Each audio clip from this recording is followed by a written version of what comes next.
Welcome back from short break for the CMA Students International Conference. Thank you for joining us today at this esteemed event focused on the adoption of technology in various sectors. We have an exciting lineup of sessions planned, and it is my pleasure to announce that we are now in the row to begin our first technical session. For that, I shall invite the session chairman, Mr. Asanga Wimalaratna, co-chair, Mr. Kosala Disanayaka, speakers, Ms. Mahesha Amarasuriya, Professor Roshan Ajwad, Professor Ravi Disanayaka, and Mr. Chenna Hevage to the stage, please. Before we dive into the fascinating world of technology, allow me to introduce our distinguished speaker who will be leading this session. Please join me in welcoming Mr. Asanga Wimalaratna, fellow member of CMA Sri Lanka and CS Sri Lanka, Governing Council member of CMA Sri Lanka, Deputy General Manager of Sri Lanka Telecom. I would like to hand over the podium to Mr. Asanga Wimalaratna. Let us all give a warm round of applause as he takes us on a journey into the world of technology adoption in various sectors. Here we go. Thank you very much for the kind introduction. Good morning. Louder, please. This is vibrant morning, and I can see all the young fellows, so there should be an energy. Okay, guys. Before I begin our session, let me ask a question as an icebreaker. How many of you are digitally enabled? Or let me put that question in different way. How many of you, if you raise your hand, if you don't get support from ChatGPT? Anyone? Only one fellow. But the students, I wonder. No wonder. That means everyone using ChatGPT. Everyone using ChatGPT for their academic as well as any endeavors. Okay. So with that context, let me start our session, first technical session for CMA International Student Conference. So without further ado, let me introduce our first speaker, Ms. Mahesha Amarasuriya. Ms. Mahesha Amarasuriya is a director at MasterCard Sri Lanka. Prior to assuming her present role, she was the Assistant General Manager, Car Center, and a member of the corporate management of Cargill's Bank. And she has close to 20 years of experience in banking and finance sector. Ms. Mahesha is a fellow member of CIMA UK and a chartered global management accountant. She is also a member of ACCA UK, holds a BA Hons from the University of Colombo, and MBA from Postgraduate Institute of Management, PIM, University of Sri Jayawardhanapura. Over to you, Ms. Mahesha.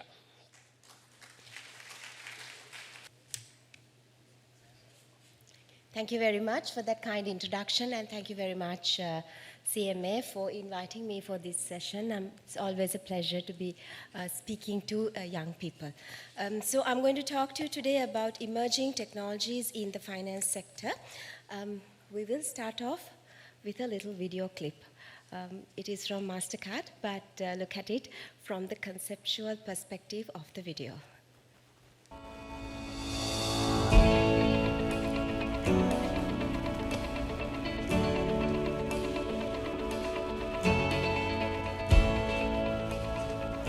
The world is growing smarter and more connected every day. At MasterCard, we put these connections to work for you by creating solutions that not only meet your needs, but anticipate them.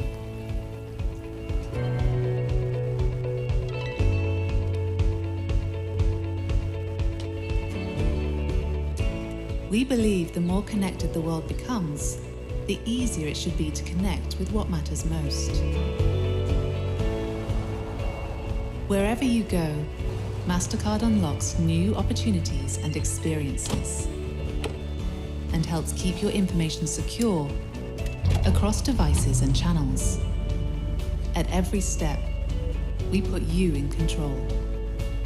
You choose your connections, manage access, set parameters, and shape your experience, while we make it seamless with solutions that move with you and follow your lead.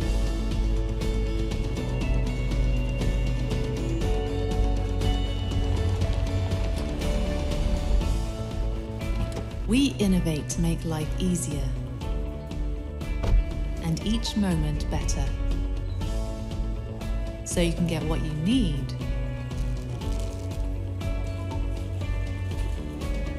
and get back on your way. No lines, fewer limits. For all the places life takes you, across the many roads you travel, MasterCard will be there, ready to move you forward and make more possible.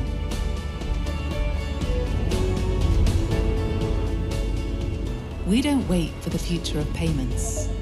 We build it.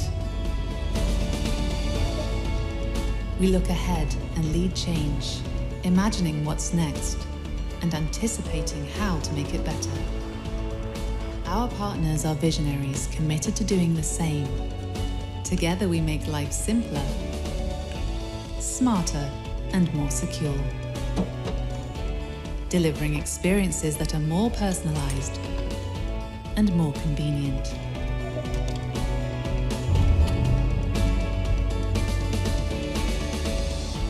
We help you turn a connected world into a way to connect with your world, because that's what matters most.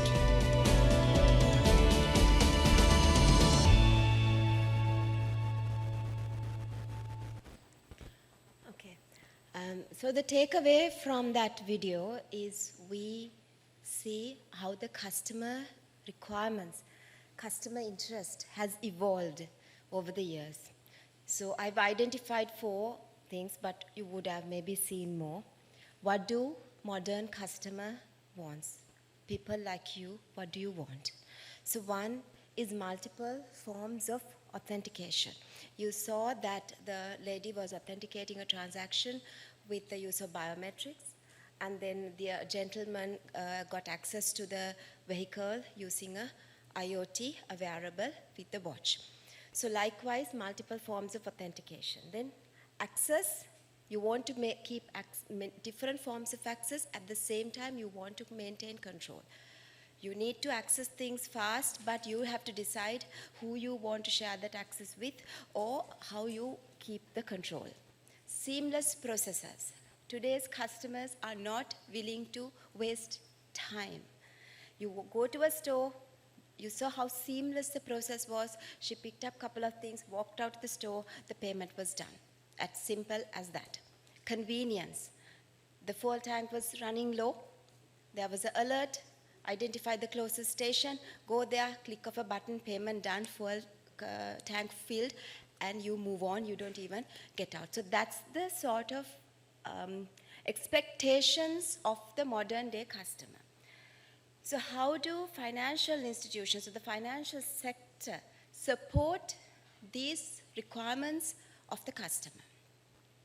So there are a few. I mean, this is not an exhaustive list, but I have identified a few areas how financial sector can help to bridge these requirements of the customer. So number one, main priority would be transaction security, because when you have multiple forms of access, multiple forms of authentication, and you do transactions in different forms, transaction security is essential.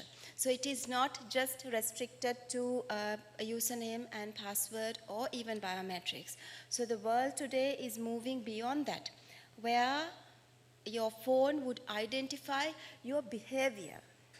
So there are software that could identify how you use the phone, how you hold it, which hand do you type with, what kind of pressure you put it. So all of these data points are captured to identify whether you are the true user of the device. So even if you give your password and username to someone, that person will not be able to enter into your any of your apps or any of the phone itself because of this behavioral pattern. So that's the level of transaction security that customers are expecting and the financial institutions can provide. Information security, there's a large amount of data being captured. You would know that sometimes when you search for, let's say you are searching now, I think there are some students who have come from other countries. So if you searched on your internet, things to do in Sri Lanka, next time when you go and log into Facebook, you will be getting advertisements about Sri Lanka, similar to any other country or anywhere. If you search for something, it captures that data and you will be getting ads about that particular thing. So likewise, there's so much of data being gathered, being collected with and without your knowledge. So the protection of this information, the security of this information is a paramount. Then anticipate expectations and innovate. This is expected from the financial sector, or for that matter from anybody, any service provider to the customer. You can't wait till customer comes and asks, because customer is not going to come and ask. Customer will choose based on what you give. So you have to be one step ahead and be able to provide that level of innovation. Personalized experience. So let me tell you, just yesterday, I got a SMS from one of the large retail chains in Sri Lanka, a supermarket chain. It said, avail specific discount given to you. So I honestly initially thought maybe that's just to say that it must be sending to everybody. So I went and clicked to see what was actually there in it. I was surprised to see there was this 20% discount given to me on Nangro 3. So Nangro is an infant formula. My son is 2 years and I use Nangro 3. So to give that particular product a discount to me is personalized experience. So that really takes me to a next level to see this is a product I buy. So this supermarket has identified what I buy and is giving me a discount on that product. So that's the level of experience that we are expecting. And then multiple connections and access points. So you need to want to access your account, you want to access your mobile banking app, it's from the mobile, you want to be able to use it from your watch, you want to be able to use it from your iPad, from your laptop. So you need to have that flexibility. And seamless payments. So what we saw here, the payments have to be so seamless. The research says if a customer faces any disruption when making an online payment, customer is very likely not to use that website again and very likely not to use that financial institution again because they are scared. Something happens, they think, oh, my data may have got compromised. I will not come to this site again, or I will not use this platform again. So seamless payments without any disruption is critical to maintain the customer. So now we move on to see where, there's a bit of stats about global, a lot about Sri Lanka, where we stand in terms of our digital landscape. So this is a slide full of statistics, but I'm just going to highlight only two aspects from this slide. One is on Sri Lanka being infrastructure, digital infrastructure-wise, we are well ready and ahead to take on a digital, to take off in terms of digital payments or embrace digital technology. So why I say that is the internet users are 14.5 million. Internet penetration is 66%. And out of our population, 7.2 million, which is 33% of the population, is on social media. And mobile connections is over and above the population, so it is 165% of the population has mobile connections. So literally, there's two or more connections to one person. While this digital infrastructure is ready, we do have a slight slowness in our digital adoption. So why I say that is while there is 18.8 million debit cards, only 2 debit card transactions per quarter are taking place. So I'm referring to debit cards not using in the ATM machines. I'm saying that debit cards being used on POS terminals or on internet transactions. So only 2 debit card transactions per quarter.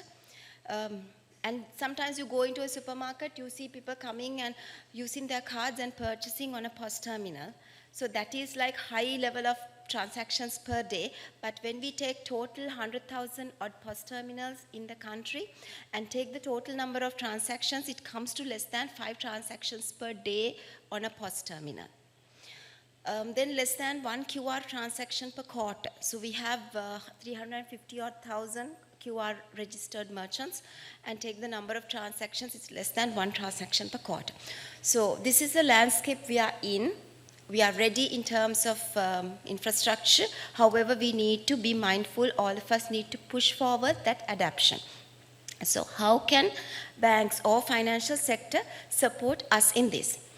The whole country, the whole society. So I'm not going to take, there are so many concepts, so many things that a bank or a financial institution can do, but I would take only about 2 or 3 concepts and discuss with you how these will help the overall customer experience as well as moving Sri Lanka as a country and a society into the digital space. So the first one is digital first banking concept. So digital first banking concept is where a customer, the entire customer journey from acquiring a customer and then the customer's transaction usage, managing and engaging, where all of this happens on a digital platform. So firstly, customers should be able to apply for an account or card or loan or whatever it is from a digital platform. Then secondly, the customer need to have the access. We saw on the video, access is so important. Multiple forms of access and be able to pay anyone, whatever, wherever, whenever, however. So you learned these WH questions when you were small, right? So all of these should be at the control of the customer. Who do I pay? What do I pay? Where do I pay? Which device do I use? All of it should be digital and available for the customer. Then manage, have control, be able to set limits. Even if it is a card, set a limit. I'm going to spend only this much at this merchant. I'm going to block this card. I'm going to block meaning I'm going to switch off the card. You know, you maintain your security. So once you are using the card, you switch it on or you switch it off. This account, I keep control. I use it only for this purpose. So likewise, you need to be able to manage your own finances. The customer by himself, digitally at his convenience, and engage. So all of the engagement points. Now, back in the day, customer would visit the bank.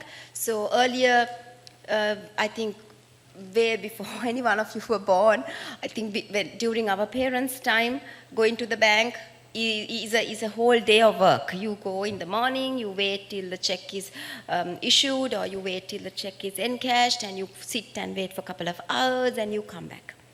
And then came a stage where, okay, you are willing to go to the bank, but you are not willing to spend more than maybe 3 or 4 minutes in the bank, because as you go in, you are expecting to use the machine, deposit it, get the cash and go out. Or you put the check into the machine, deposit box and go. Now comes a stage where you don't want to go at all. Why do you want to go? You don't need to, right? You can get everything done. I mean, literally, okay, I don't use a checkbook. I lost my checkbook about 5 years ago, and since then I have not been using one. So you don't need to issue checks. You can always make all the payments online, and you can receive payments online. You can do all of your utility payments, everything by yourself at your convenience. So that's the level of engagement that the customers are expecting. So this is the concept of digital first banking, which also connects up with weaving the silos together. So whether you visit a branch, whether you use internet, or whether you use mobile banking, the experience needs to be the same. That means the screen design to workflow to content have to have that omni-channel dialogues. That means they're all connected, they're all working in the same way and the customer experience is the same. Otherwise, you go to a branch, oh, you write this, you fill this, you do something. And then you go on to online banking, it will do something else. So use the app on the mobile, it will say click here, click there, then you will be doing something else. So it's important that the financial institution has this central way of disseminating information, and centrally how you it comes as part of digital first, where you collate all of these forms of engagement and give a single type of engagement and experience to the customers. So, we now next go on to the concept of open banking. I think some of you may be familiar with it. So what it means is it collaborative, like there's a collaborative ecosystem where banking data is shared amongst financial institutions through secured APIs. And there is regulations even in Sri Lanka, which is now developing. And there are a couple of financial institutions doing this to a certain stage, but maybe not exactly the way we really want it to be. So I will take this through an example because that would be easier than explaining it in technical terms.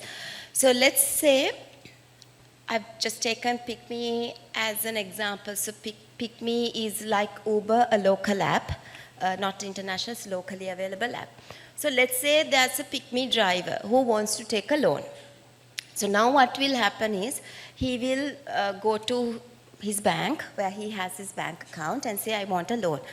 And then the bank manager will evaluate it and they'll call for his crib and call for this document and that document and say, okay, come with this, your salary slips and this and that. And then go through this process of credit evaluation. And he may or may not get the loan approved. Now, let's say he does get the loan approved at a particular rate, right? So if he wants to compare, have I got the best rate, or do I get a better rate or a better loan quantum from another institute? He will have to go through this process with all of the other institutes by himself. So you have to go to another bank, and that bank will say, oh, you don't even have an account with us, so what do you want? Right? So then you say, no, I want this loan, and then you have to give all the bank statements from your bank and give it and salary slips again and all of the process. And they might say, no, sorry, your loan is not approved, or maybe it is approved. And then you go through this process with maybe 10 different banks until you are satisfied with the best rate, best quantum that you can get. So if you use with if you have open banking system, there would be like an intermediary who would be like an intermediary fintech that would do this role of doing this shopping around simply for the customer. So what the customer does is, so now we've taken PickMe as an example. So he wants to apply for a personal loan. So he opens the PickMe app and then he says that he fills a loan application. And then the PickMe will verify his salary, because he's working there, his salary and his bank statements and other, whatever the bills and documents. So for which the loan applicant, Janaka, I'm given as an example, has to authenticate and give approval for the app to reach out and get this information.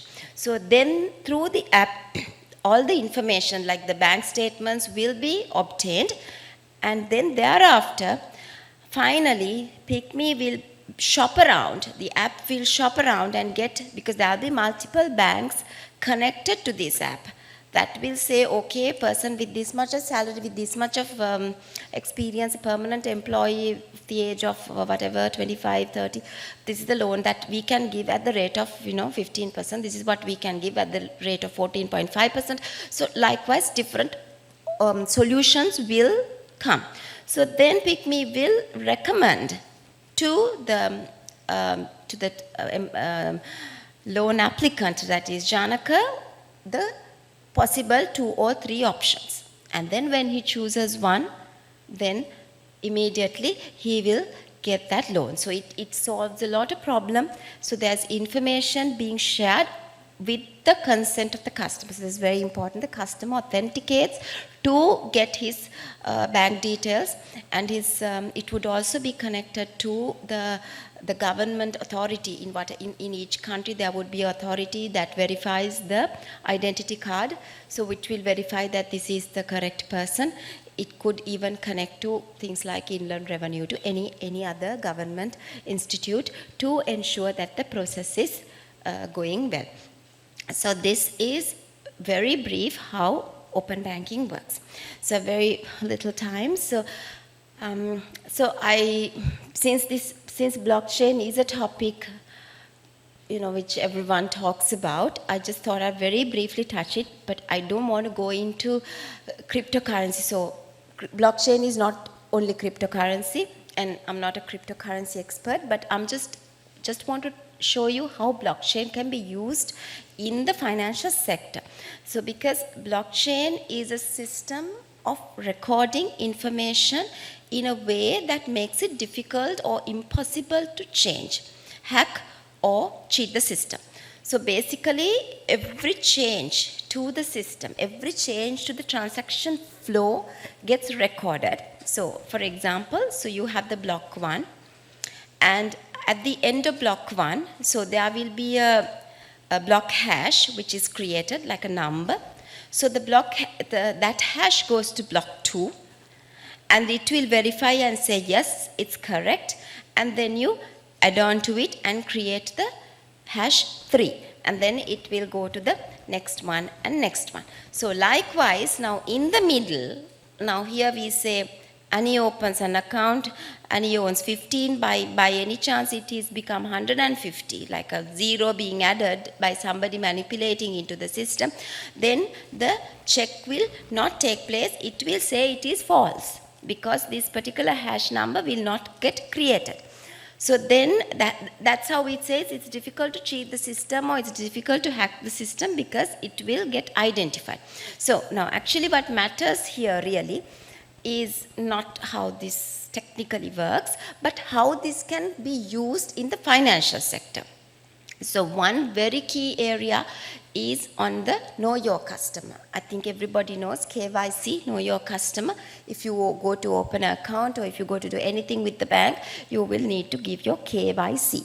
So if this KYC concept is in blockchain, because you take the customer's employment, customer's salary, residential address, all of the details are taken for KYC, income, everything.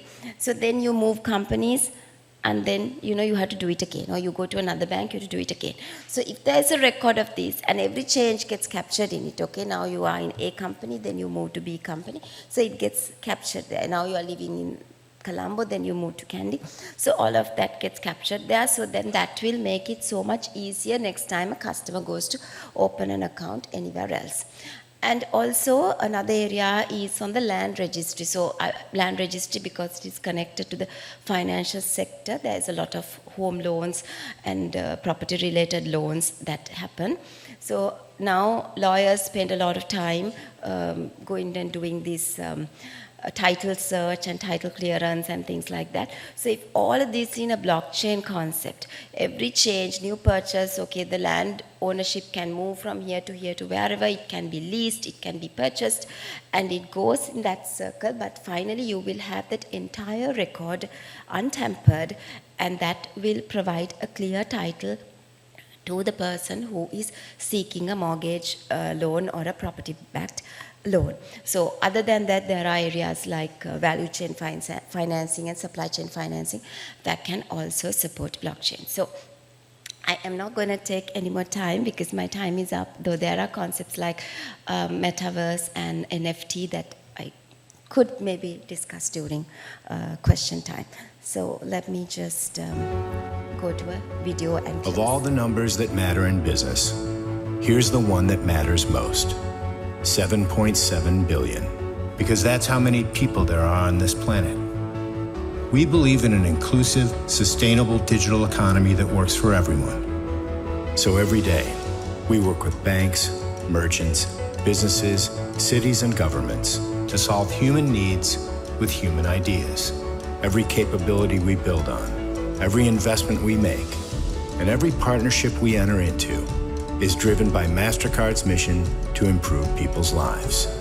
We're helping retailers reimagine how people shop, developing new digital-first payment experiences, helping independent workers thrive in the gig economy, enabling people and businesses to move money around the world, making transactions of all kinds safer and more secure, developing new artificial intelligence solutions to detect and fight fraud, giving people and businesses more control over their financial data, modernizing commercial payments for businesses of all sizes all around the world, empowering every business everywhere to drive economic equality, all in a pursuit of our vision of an economy where everyone can reach their potential. And we continue to redefine the look, the feel, and even the sound of a brand that touches the lives of billions of people every day. At MasterCard, we are here to help our partners help people. Because we believe when you start with people, you can start something priceless.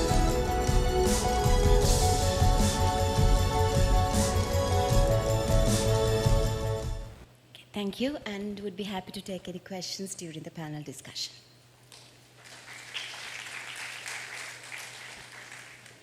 Smart something priceless. Thank you very much, Ms. Mahesha, for your insightful speech, and thank you once again for completing your session within the allocated time.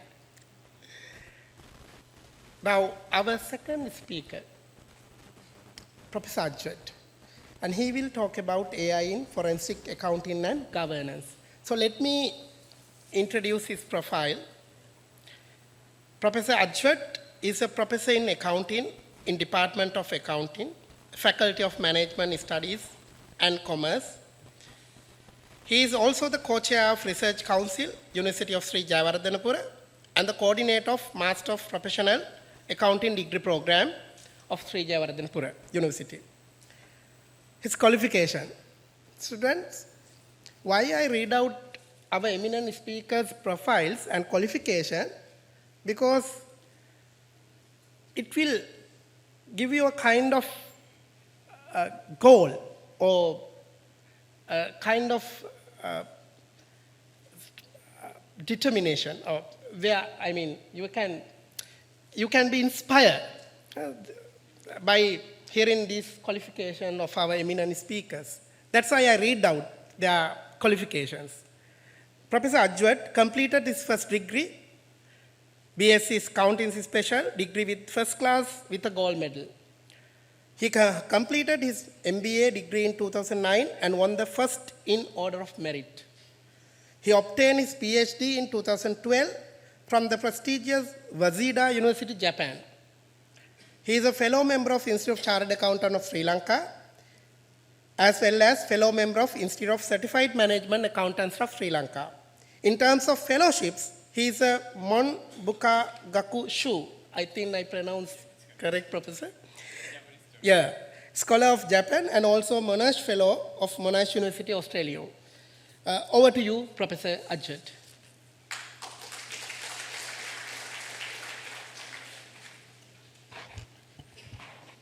Thank you, Mr. Asanga, for that kind introduction, and my fellow panelists, as well as President CMA, Professor Watawala, then Mr. Hennayaka Bandara, Vice President, as well as the council members, particularly Mr. Ruchira Pereira, my friend who invited me. Thank you for the invitation, and for CMA as well, and my dear students and all the group of officials from CMA.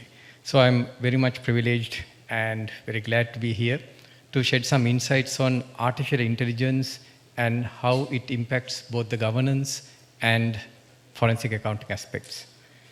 So I'm expertised in corporate governance, so I would like to start with that. So this will be the agenda. So let me make it short. So I was told I have got 15 to 20 minutes, so let's make it 15 minutes. Okay, so first I'll be deliberating on corporate governance, board functions, as well as the importance of governance, which is an hour of need in Sri Lanka. then artificial intelligence and how it impacts corporate governance, as well as artificial intelligence and forensic accounting. Then finally, my concluding remarks on these dimensions. So first, let's see what's corporate governance, because to get a basic idea. So Sir Adrian Cadbury and his team in 1992 defined corporate governance as the system by which companies are directed and controlled. Although Sir Adrian Cadbury limited that to companies, it can be applied anywhere. It can be applied to government, it can be applied to a home, it can be applied anywhere. In fact, it's applied very well at CMA as well. I'll take some examples from CMA, which is very familiar to all of us. So yes, it's a system by which companies are directed and controlled. So as you can see, it's red colored. There are two elements when it comes to corporate governance: the direction and control. So it's highlighted by Bob Tricker, the grandfather of corporate governance. So he explains that when it comes to corporate governance, particularly board functions, that there are two main elements. One, conformance dimension. The other one is the performance dimension. Actually, this is what Sir Adrian Cadbury meant by direction and control, if I go back.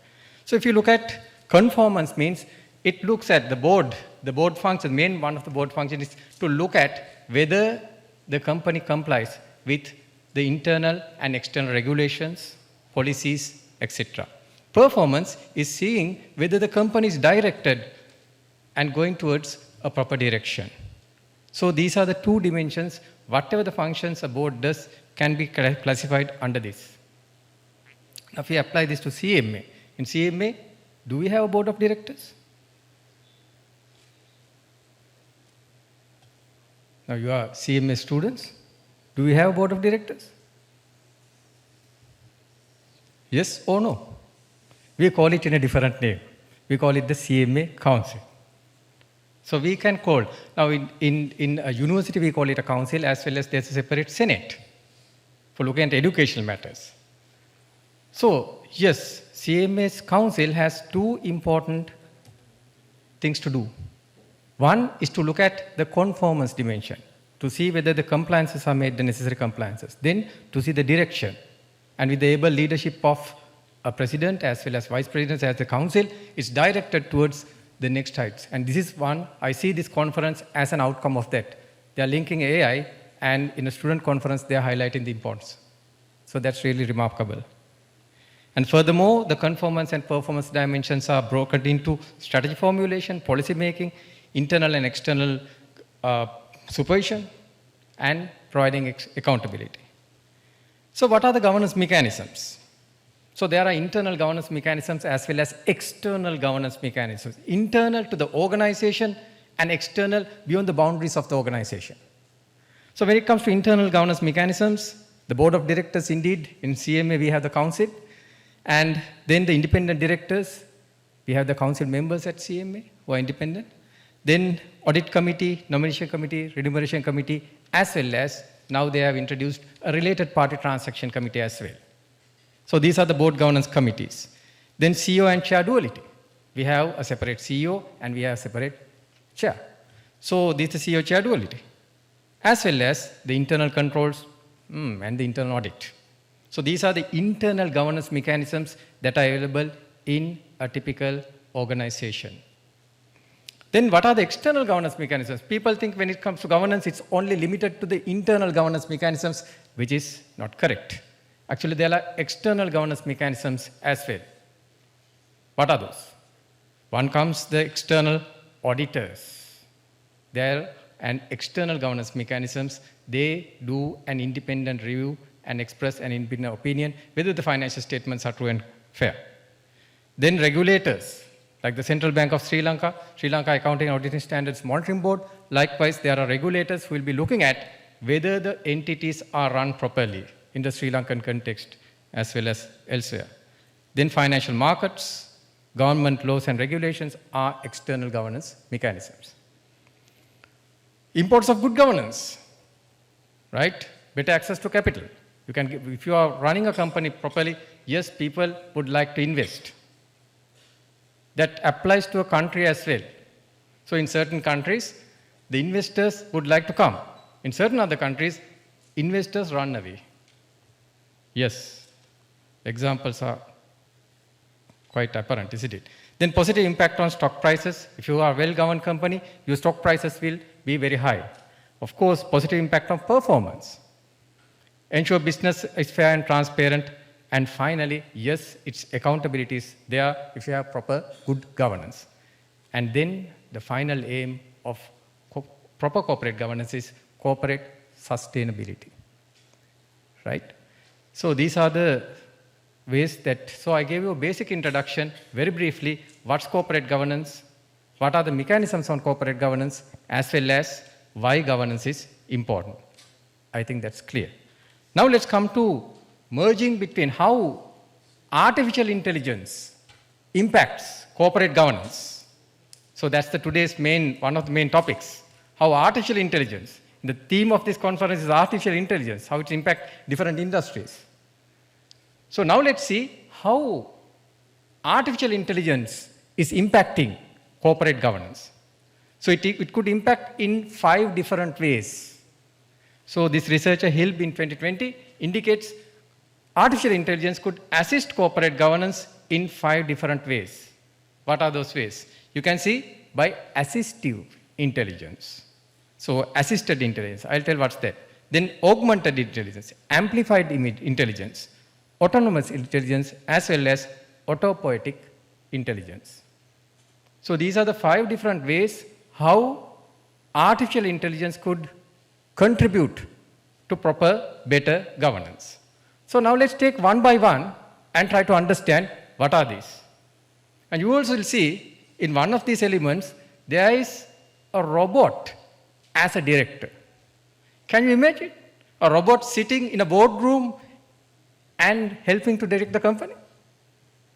Maybe in the future, CMA Council also could consider that, to have a robot council member. You will see that. Actually, it's there.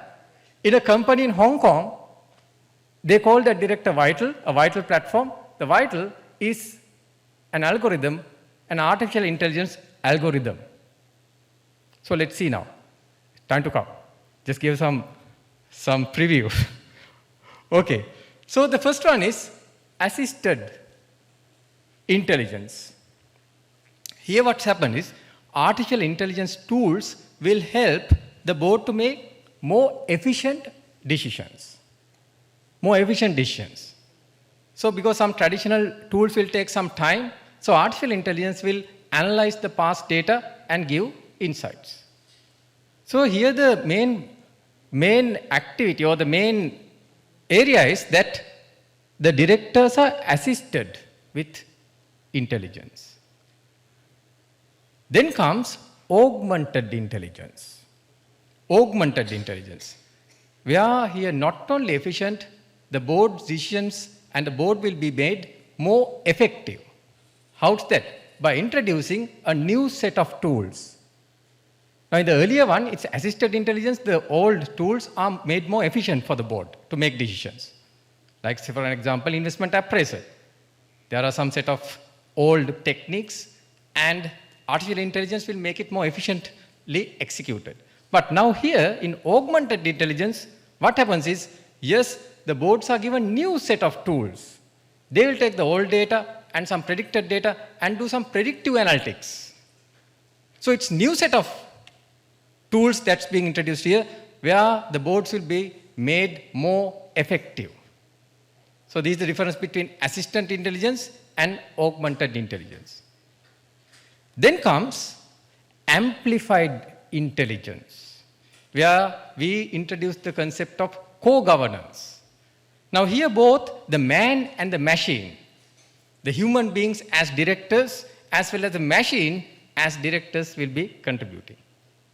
So here we call about co-governance. Now for an example, more complicated and compliance tasks are fully automated. Now if you go to companies, they are fully automated certain compliance tasks. So it's done by the machine. So the directors don't get involved. So the automation is done where the internal controls will be automated and a continuous monitoring will be done. This is called co-governance. Co-governance. Now the man and machine is coming. Now we are challenging the traditional governance techniques. Then comes self-governance under autonomous intelligence, where you will have completely introduced a robot as a director. So you can see here, although some board members are replaced by machines, either by a governance robot or by a robot director. So you might see where you can find robot directors. In fact, if you go to Hong Kong, in an investment company, advisory company, yes, there is a robot director who is functioning. So that the vital and AI system is being used for that. Now completely that function is overtaken by a robot director. Yes, that's coming. Maybe robot teachers as well. News are read also by, now newscasts are also done by AI, isn't it? Then comes the final way that artificial intelligence could contribute is self-evolving governance systems. By taking real-time feedback, the governance systems will be learning like machine learning and applied into governance. Here we are, this self-evolving as well. Because in the earlier instance where it was autonomous intelligence, it's self-governance, but the algorithm will be running through certain given parameters. It cannot evolve. But now, under the fifth method, like auto-intelligence, autopoietic intelligence, what happens is, yes, the governance systems are evolving based on artificial intelligence.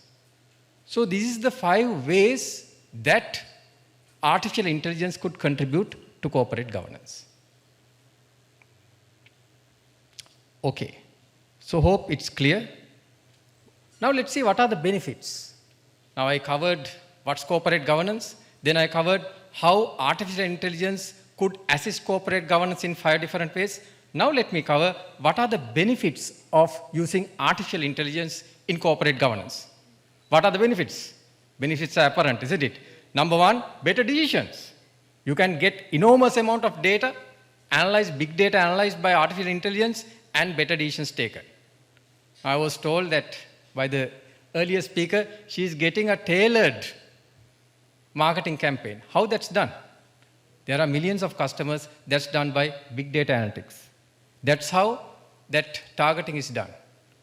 And Professor Ravi will explain how marketers could use artificial intelligence in that way as well as education aspects. So, better decisions, faster decisions, right? Now, ChatGPT, now one application I use ChatGPT is to write emails. Indeed, I write down the points and I'd say, write an email. And it writes an email. So, very fast.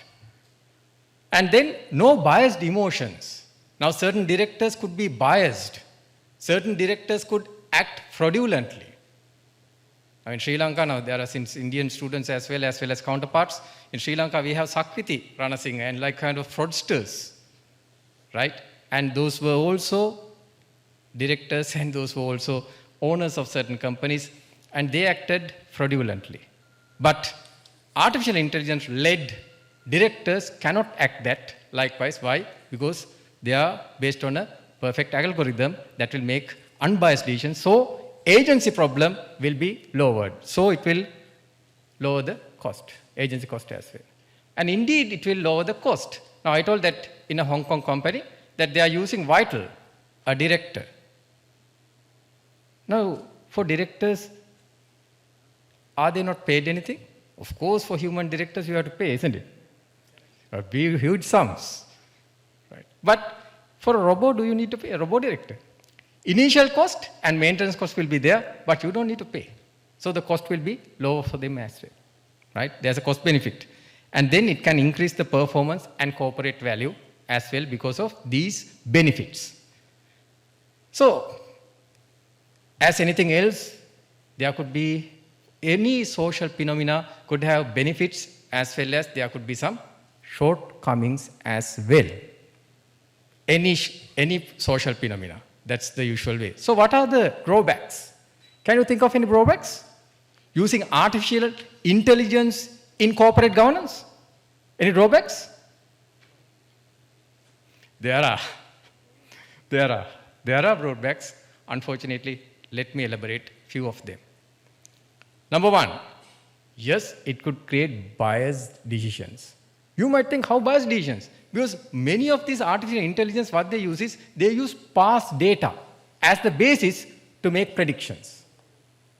They use past data. The best example is Amazon's AI recruitment engine, artificial intelligence engine. Yes, Amazon uses that artificial intelligence. So what it does, it looks at the past data. So in the past data, many of them were males. So that AI system prefers to recruit males than females. Because the decisions are taken based on what? Past data. So that's a problem. Sorry for telling that, but again, so they have now adjusted that, the Amazon AI system. Then of course, these biases might be subtle, unintuitive, as well as intangible, because it's taken by a system. And people prone to take it as divine revelations when it comes from a system. They don't challenge that. That's a problem. Then also, another problem is unemployment. Yes, AI could cause unemployment. I think in the morning keynote speech that was highlighted, many accountants and auditors might lose their jobs in time to come, right? Their jobs might be replaced. But I see that in a very different way. I think humans could be put use into better courses. Because humans should be given a much better place than machines. Then hacking risk might be there. Any system could be hacked, isn't it? Military-grade computer systems are hacked. CIA databases are hacked. So why not the robot directors being hacked by competitors and used for unethical purposes? Then also, it might make people foolish and dependent on technology. As an educator, I see that. Some students are using ChatGPT to come up with assignments. So it makes them foolish and dependent. It should be an assistive tool, not a tool that you should depend. So these are some possible drawbacks of using artificial intelligence in corporate governance. So in my concluding remark, I'll give my own thoughts. What should be the case? Then a little bit of forensic accounting, because in my given topic, forensic accounting part is also there, because some people might be willing to listen about forensic accounting. Although I'm a governance expertise, I'm also towards forensic accounting. So what's forensic accounting? Forensic accounting is an assistive process where you take accounting information and the accounting skills and knowledge is used in legal proceedings, particularly in court of law. And the most used application in forensic accounting is in fraud investigation. And there's ample fraud, isn't it? So how can forensic accounting be assisted by artificial intelligence? Expert systems could assist that. The neural networks, genetic algorithms, intelligent agents could be used. And let me give some examples quickly, because I don't want to exceed my time.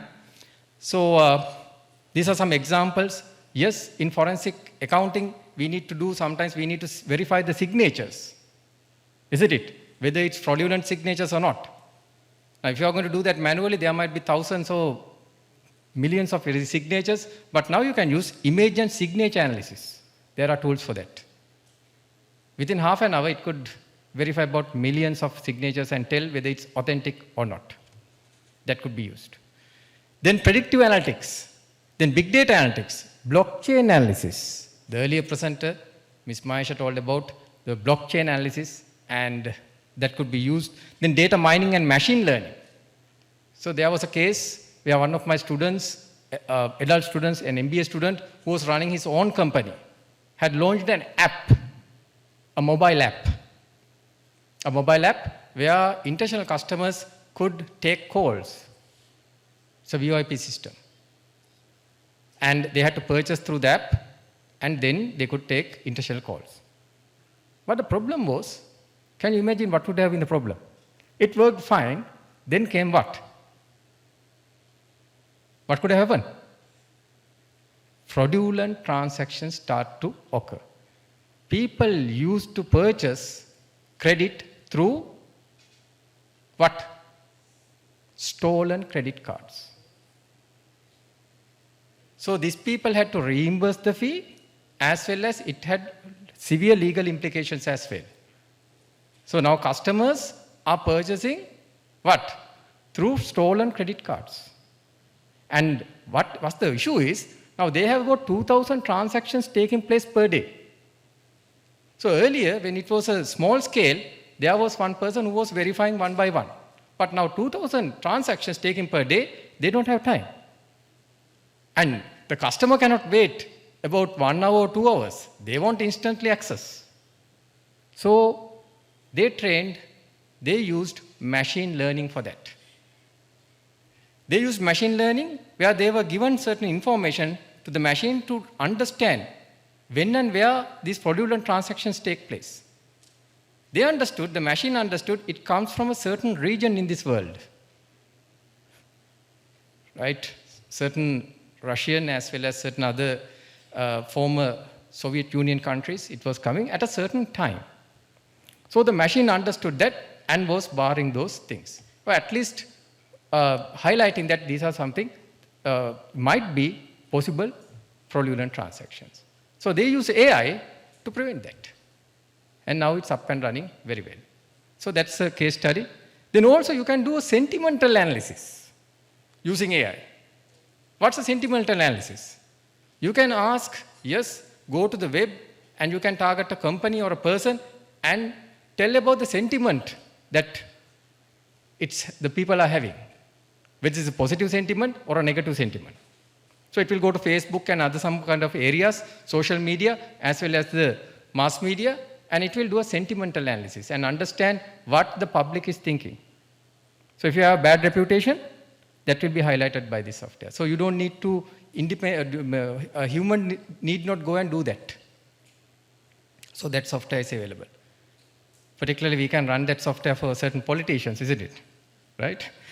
Then anomaly detection, risk assessment, and document review automation. These are some examples where AI could be used in forensic accounting practices effectively. Right. Now let me come to my concluding remarks. So I did explain what's governance, the importance of governance, as well as I explained how artificial intelligence could be applied in corporate governance. Then I explained what's forensic accounting and how artificial intelligence could be applied in forensic accounting as well. So what's my final thoughts, my final remarks? So will the boards completely replaced by robots? No way, right? AI will be an important tool, an assistive tool. I don't think our human ingenuity, that's my take, human intuition and ingenuity cannot be merely replaced by AI, right? It's a tool only. Mainly it will augment human intelligence. So augmented intelligence will be there. I don't think the machines will ever replace humans. It will be assistive.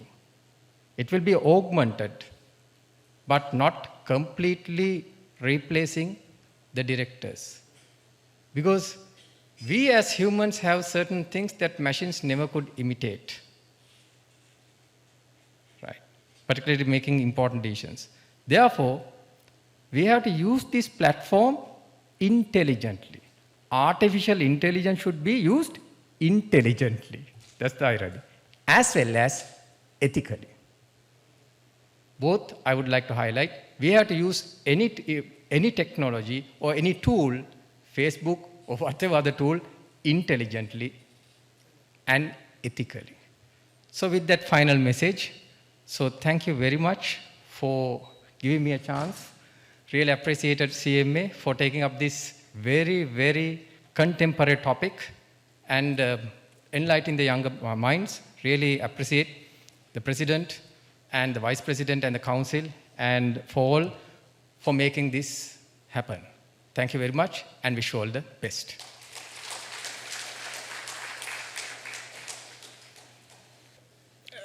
Thank you, Professor Ajwet, for your insightful presentation. And thank you for letting us know that even the AI system can be biased in terms of decision making. I know now you guys, you students or the delegates, you have so many questions in terms of ChatGPT and your assignments. You all can get them clarified during the Q&A session. Okay, I know, because I can see your face. There may be a lot of questions, especially with regard to the ChatGPT and your assignments. Without getting caught, and Professor Achwat put in a correct way, ethical and effectively.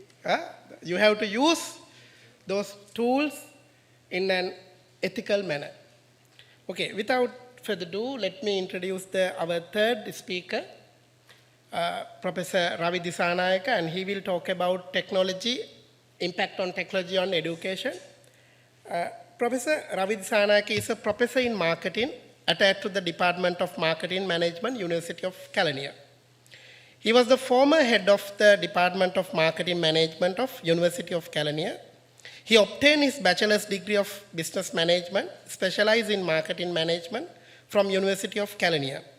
His other academic qualifications include Master of Business Administration from Postgraduate Institute of Management, University of Sri Jayawardhanapura, and Doctor of Philosophy in Business from the Taylor's University, Malaysia, and Doctor of Business Administration from Montreal's campus, Switzerland. Currently, he serves as adjunct professor to Taylor's University, Malaysia as well.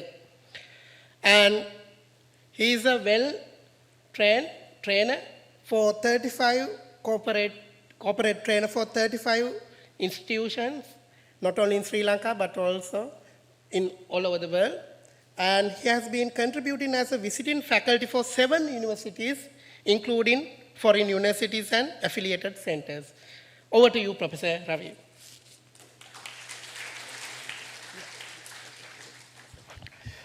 Thank you very much, Mr. Asanga, and the President of the CMA and the rest of the council members and the local and international participants. Warmly welcome to Sri Lanka, all the international participants. Though I'm going to talk about education, let me do a little ice breaking with the permission of the chair. What's the role of education? Don't give me the answer. Listen to this little story and then give me the answer. So one master, let's say owner, had 2 monkeys. They were in same cage. One day master gave up 1 biscuit, right? Just 1 biscuit to these 2 monkeys. What they should have done?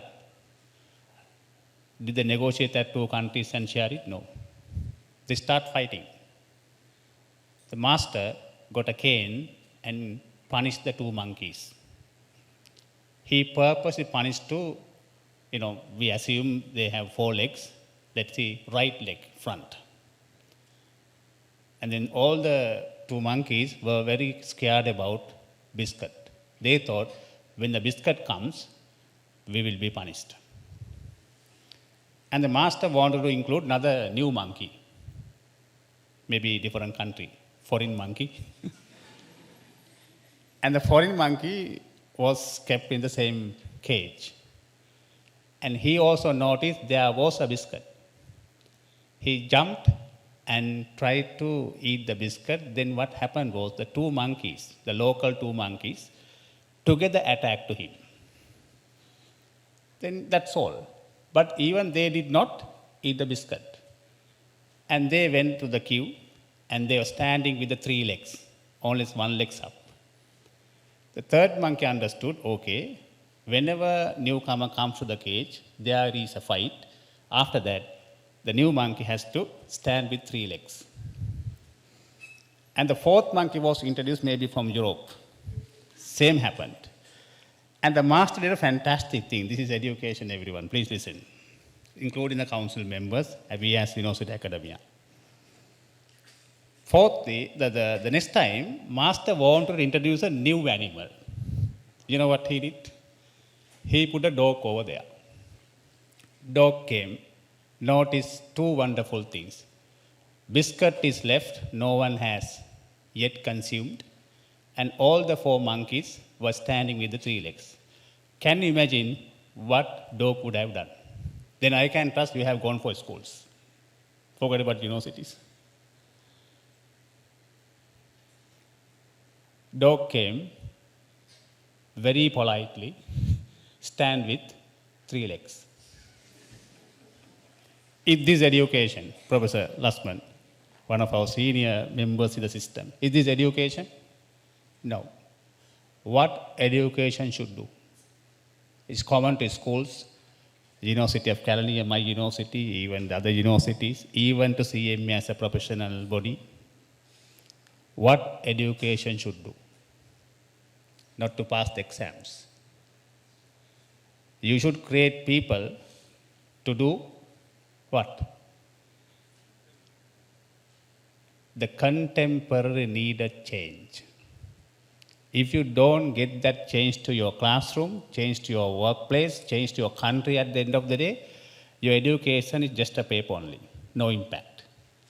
So today I'm going to talk about the industry, EdTech or EduTech industry worth, maybe the MasterCard can think about it, $125 billion worth business today, more than our country's GDP.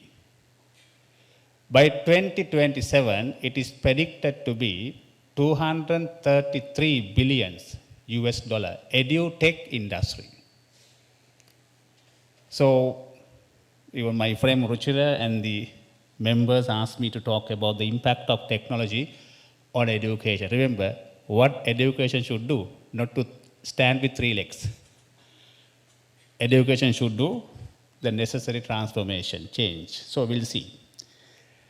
Learning is an experience, not a packed exam. I think this issue is common for all the South countries, South Asian countries, including a lot of developing and underdeveloping countries or kind of semi-developed countries. We have education system more or less packed with the exams. So 2019, Cherry cited it. The Neil Flemings is the owner of this model, the WARC model.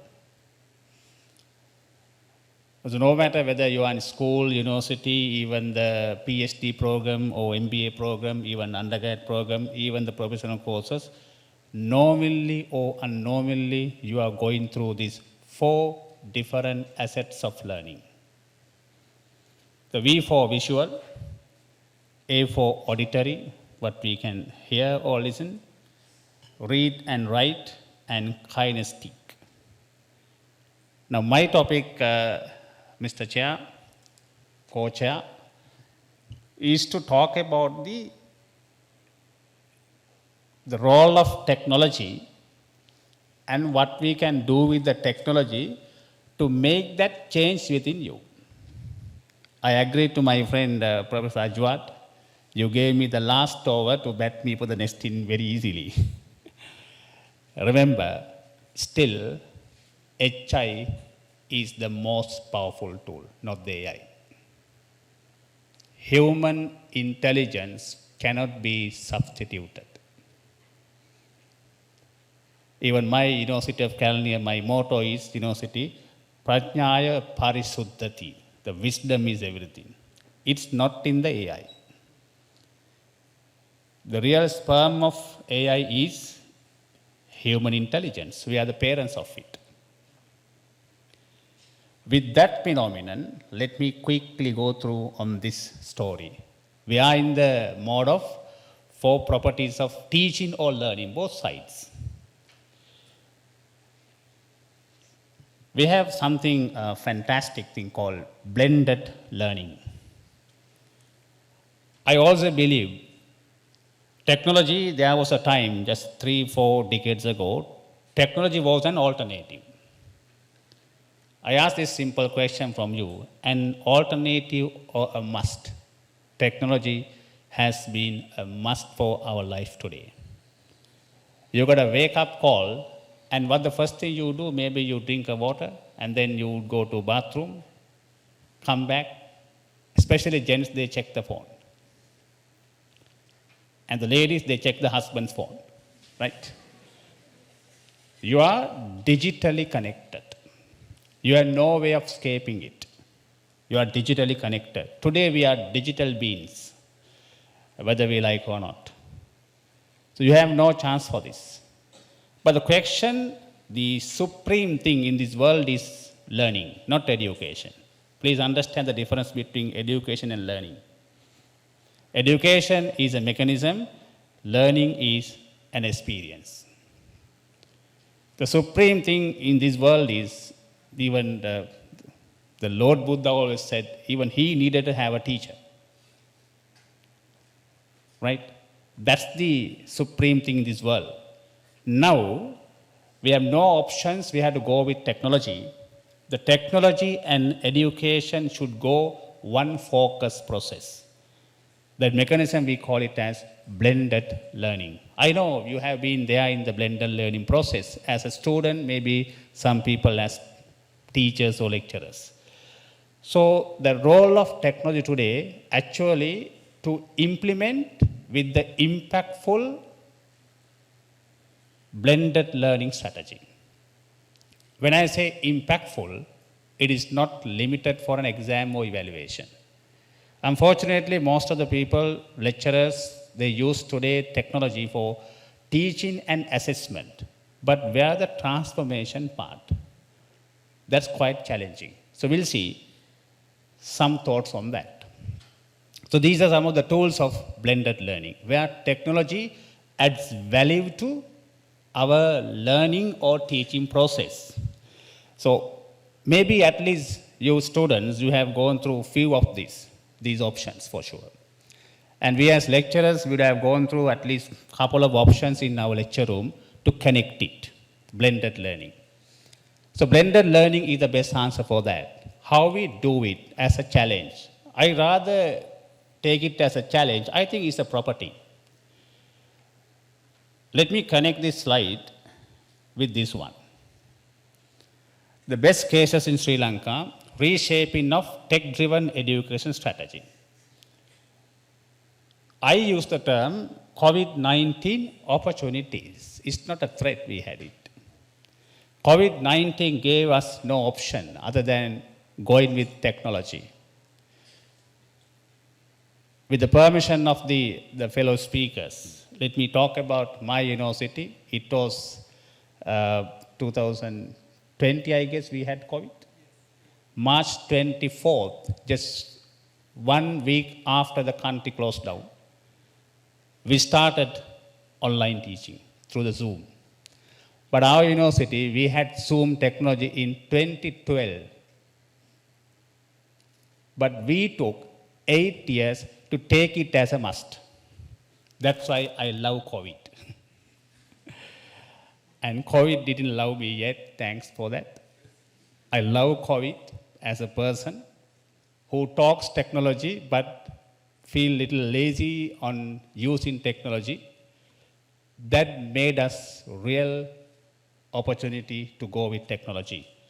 But I have given another tag over there, a positive push for IT-driven education model. Remember, what the role of technology today, you have to model your education model where it has a value-adding role for the technology. Don't take technology as a complete teacher. My friend Ajwat, thank you for endorsing it prior to my talk. Number 2, system change adherence. This is very important, including CMA as Education Institute. I know CMA is doing a tremendous job in Sri Lanka. Please have a look to this one. If you don't this system change adherence, for example, changing direct and indirect value chain in education, this technology cannot do good impact to student life. How it happens? Our country, we were accepting the e-signatures nearly 20 years before. But it came to the Parliament Act, e-procurement. But thanks to COVID, I love COVID, again I'm endorsing, our traditional organization had to use it. This is called system adherence. Your back-end supportive system and the front-end value-adding system of education should work together, worship equally for education, technology. Otherwise, teaching part, assessment part, we with the technology, but typical admission part still going with the paper and paper. It doesn't make a sense. Remember, most of you people are accounting experts. Your overhead will double it. Why? Technology, one cost, traditional paperwork, another cost. It doesn't make a sense. Before you do the technology-driven education, please make sure your back-end value chain is ready for that, including people mindset. Number 3, skill change, techno-driven hard skills and soft skills. We as lecturers, sometimes when you deliver like this talk, I can use all my soft skills abilities. But when I'm framed to a screen, I'm limited in terms of my capacity of emphasizing the same fact to students. That's where we need to improve digital soft skills. Mr. Ruchira, I think still we are searching literature on that. Digital soft skills. Education, without this part, you don't give that learning experience 100% to students. We need to learn that. Digital soft skills. Number 4, stakeholder participation. There are industries, including my friend Asanga. We were in the same room, batchmates. A few years before in university, right? Yes. Okay. Then you can count how young we are, right? Industry has a very vital role to play if we go as a country to modify techno-driven education. Sometimes corporate senior managers come to universities and say, professors, make sure a student to be tech-driven educators or educationalists or researchers. Fine. But when they go and work in the company, they charge to us, their social skills are missing. Right? Teamwork ability is missing over there. I don't know what has happened to this generation. No. Remember, we have no right to condemn generations. You are the future of the world. You are the new generation. We can learn from you. Your generation has different mindsets. Our one was a different thing. But still, each generation has its own peculiar value-added brain capacities. So then industries, corporates also have a role to play to accept technology-driven education system and its output, rather charge into universities and the new generation. I think that needs to have a very common dialogue for that. Lastly, the attitude change. The partnered education model. If I ask from you, the CMA, the future professional accountants, what's the role of an accountant today in a business? Especially digital aged. You have to off your silo first, even marketing people. You shouldn't perform as a silo-based operators. Accountant role should be a partnered role in your business model. You have to speak marketing language. You have to speak digital language, HR language. All the languages rather limit into the figure language. To get that mindset change, you need this part. I think this is the challenge of IT-driven education. Emotional intelligence. That's why I accept the fact, as a professor in a university, we have to improve our digital soft skills part. Otherwise, our output will not receive this emotional intelligence. Whilst another time agreeing to both of the speakers, specifically the last quote, what Professor Ajwat said, we need to use technology with a clear intention. It has limitations. This part we need to create within the physical mode.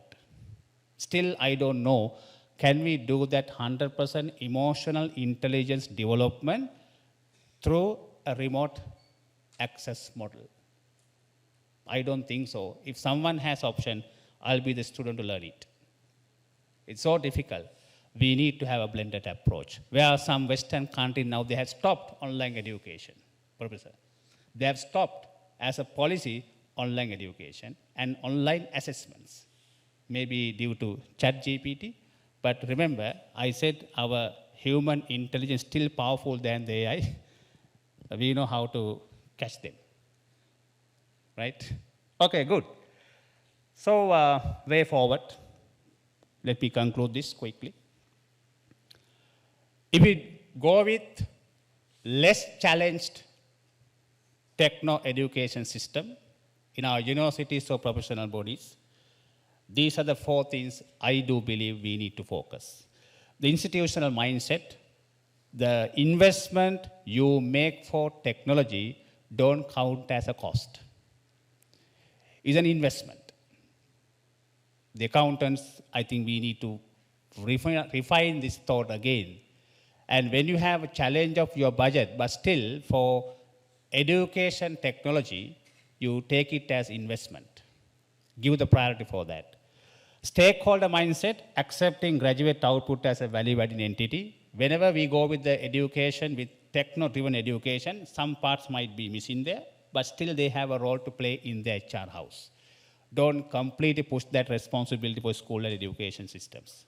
They also have a role to play. That's why they have HR department. Otherwise, close it down. Number 3, teachers' mindset. It means our mindset. Use the technology, but avoid being used by technology. Like social media. Most of the people are being used by social media, rather they use social media. Teachers, we have a role to play. Don't be a victimized character of technology. You be yourself, but get the technology to reshape, innovate your way of teaching. Last, student mindset. How many times lecturers ask you to come to the video mode? How many times you are not? You have to have a very genuine role. Today, there's nothing called students. They are in the schools. Universities, professional bodies, you are learning partners. You have huge responsibility to actively participate and contribute to the other peer learners. That's called learning partner role. So we'll do that. Then technology will bless you. So thank you. No techno stress, please. All the best. Thank you very much, Professor Ravi Dissanayake, for your thought-provoking presentation. And thank you once again for reminding us human intelligence is far more superior than the artificial intelligence. Remember that. Be a learning partner, not a student. Remember that. So let me introduce the last speaker of our session, first technical session, Mr. Channa Hevage. He is a fellow member of CMA, Sri Lanka, and he has Master of Business Administration, MBA, Asian University, Malaysia. Mr. Channa Hevage is a senior member of AAT, Sri Lanka, and as well as a fellow of American Academy of Project Management, USA. He has over 20 years experience in manufacturing and covering apparel, glove industries in addition to FMCG. Currently, Mr. Channa Hevage working as a senior group manager operations at WNS. Over to you, Mr. Hevage.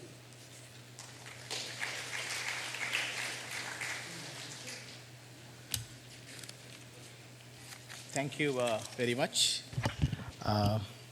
Professor Vatawala, all governing council members, and the professors and the rest of the speakers, students. Thank you for giving me this opportunity. This session, basically, I'm going with the manufacturing sector, as they said. So here, mostly my contents will cover manufacturing technology, artificial intelligence, and trends of manufacturing and artificial intelligence. Actually, since my audience are students, sometime, in my presentation, I cover basic steps also. What is manufacturing? because we as know it's student time, we learn raw material converting to the finished goods. So why manufacturing is important? When you are looking at, so it is any economy, it is very important part of the contribution and the direction of the economy. So to achieve that, so they have to reduce the redundancies, improve the quality, then their equipments and systems needs to update regularly, and the realistic goals and streamlining their supply chain logistics is very important. So then I'll move to technology. So because I would like to go to basics of some technology, because we talked about Industry 4.0 now. But why it is 4.0? Because we already passed three industrial revolutions, right? So what was now in 1784, because that is the first industrial revolution. What was the main inventions that time? So basically, machine was powered by the water and steams. Then the second revolutions happened in 1870, where we all know that there are some, main inventions that time. Electrical motor, where Michael Faraday, and especially the movie cameras, alkaline battery, and the telephone, Alexander Graham Bell. Radio waves by Giulio Marconi. So those people will add, be a partners of revolution. Then in 1969, so that is the industrial 3.0 starts, where we may heard in, mainframe computers and automation come to the picture. So where especially Japan, you can, take as example how they move automation and their automobile industries. At the same time, now we are in the AI technology, where it's working with, machine can manage machine itself. So physical human is connected to digital world. So in my AI, especially for me, this is manufacturing related. So I segregated this into this quadrant, where these 4 areas I'm going to talk about. So first one is assisted intelligence, right?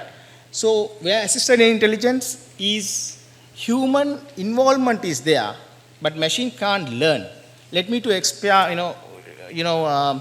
share my experience when I work with a manufacturing company. So which is 24/7 operation. So it's a legal requirement giving a pay slips to every employees. We are almost 1,600 employees there. So one of 2 guys under me and 2 HR guy has to go to the production floor, and they have to, distribute the envelopes. Even their money is transferred into the bank.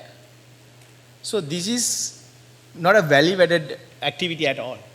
But they used to do. One fellow is very lazy. He told, Mr. Chana, I can't do this. This is not a value addition at all. But luckily, though we have HR systems, at the same time, workers especially, even they are worried about their 1 hour OT and all. So at the month end, so employees, we have a huge queue in the HR division asking 1 hour is less, all these matters coming. So because of that, we fixed a kiosk machine where employee can and go check their OT even every day.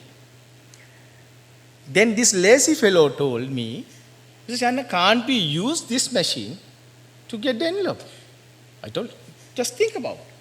So then we as a team, think where we can have because it's a privacy requirement is there. So then we fix a small room, one specific area and put a printer there. Payroll is processed end of the month, then the 30th, next working day. So when the employee comes and swipe the card, so the pay slips will be coming. So what I want to say is that is assisted, because we put because it's not everything, it's not, it's human involvement there, because payroll processing, then the, printer arrangements, about this. But once we implement this, that group having three factories in Sri Lanka, so almost 7,500 employees, the rest of the 2 factories went to that particular, value-added requirement. Then not only them, then we have factories in Bangladesh, Pakistan, and India. All of them, use this because we have a ERP system. It's a group ERP system, but which helps to, go to that,